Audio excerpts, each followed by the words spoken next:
statement from a famous American astrophysicist named Carl Sagan, who for many years had a public television show.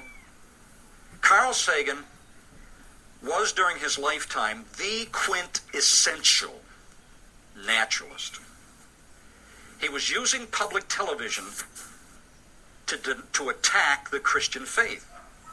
He was using public television to present and propagate and evangelize people in his anti-Christian worldview.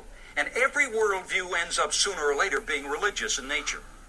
So Carl Sagan is most famous for his statement that goes like this: the universe is all that is, or ever was, or ever will be. Carl Sagan. I wish I could say it with his voice. Okay? Carl Sagan was diagnosed with a form of Lou Gehrig's disease, and I read somewhere where just before his death he called his son over to his bedside. His son would have been 8 or 9 or 10 years old. And Carl Sagan put his hand on his son's head and said, "I love you, son."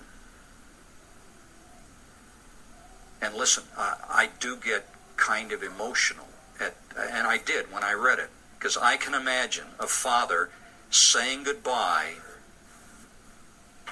to a beloved son.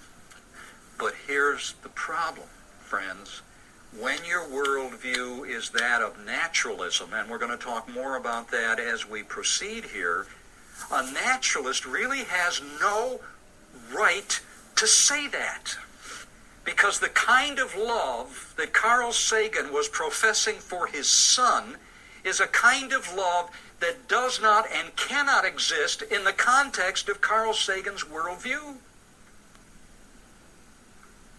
A couple of weeks after reading that story, I had dinner at the Outback restaurant down on Redbug Road with Hugh Ross, who's a Christian astrophysicist. And I mentioned that. Hugh Ross, incidentally, has written a number of books. Some of them are very good.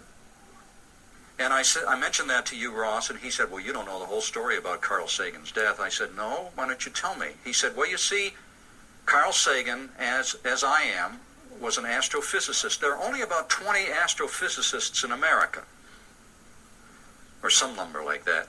And he said, "We make up a community. We go to the same meetings. All of us are friends. We know each other. And many of us are Christians." And when the word leaked out that Carl Sagan was dying, one of my astrophysicist Christian colleagues sent an email to Carl Sagan that went like this. He said, "Dear Carl, I understand that you have a big test coming up. I hope you're studying for that test, and I hope you're going to pass that test. Now, I trust you get the evangelistic thrust of that message, especially since this message was coming from someone who had frequently witnessed to Carl Sagan about the Christian faith." A few weeks after that, Carl Sagan sent an email out to all of his astrophysicist friends, and it went like this. It was one sentence. It said, "Please pray for me." Very few people in the world know that Carl Sagan asked for prayer before he died. Now, let me tell you something. No naturalist, which is the next worldview we're going to look at, no naturalist believes in prayer. That is incompatible with the naturalistic worldview. So when a Carl Sagan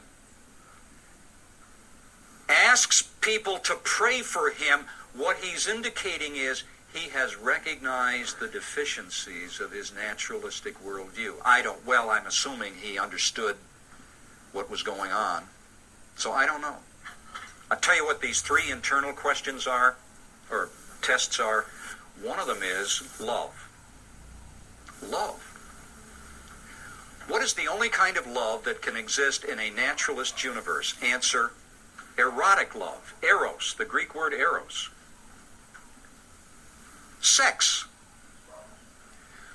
But the kind of love we're talking about here is the kind of love that Carl Sagan displayed for his son. The kind of love that every naturalist will will want to experience sometime in his life. It's the kind of love that's reflected in the Greek word in the Greek word agape.